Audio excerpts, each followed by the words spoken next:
અમદાવાદમાં ઈડબ્લ્યુએસ આવાસ કમિટીના ચેરમેન આકરા પાણીએ બેદરકારી દાખવનાર અધિકારીઓ સામે લવાશે ઠપકાની દરખાસ્ત। 2 થી 3 કમિટીમાં ચર્ચા બાદ પણ અધિકારીઓ યોગ્ય પગલાં ન ભરતા ઉધડો લીધો। પૂર્વ પશ્ચિમ દક્ષિણ પશ્ચિમ ઝોનના અધિકારીઓ સામે ઠપકા દરખાસ્ત લવાશે। આવાસમાં માલિકો રહે છે કે કેમ તેની તપાસ માટે સૂચના અપાઈ હતી। તમામ ઝોનમાં કેટલા આવાસ ખાલી છે તે તપાસ કરવા અધિકારીઓને સૂચના અપાઈ હતી।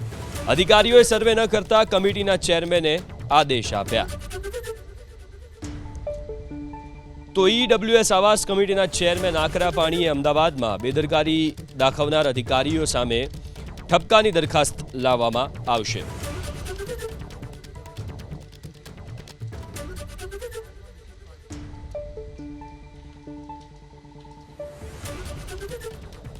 અમદાવાદમાં ઈડબ્લ્યુએસ આવાસમાં કમિટીના ચેરમેન આકરા પાણીએ 2 થી 3 કમિટીમાં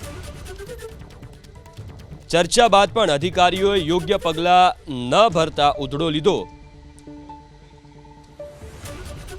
પૂર્વ પશ્ચિમ દક્ષિણ પશ્ચિમ ઝોનના અધિકારીઓ સામે ઠપકાની દરખાસ્ત લાવવામાં આવશે। આવાસમાં માલિકો રહે છે કે કેમ તેની પણ તપાસ માટે સૂચના અપાઈ।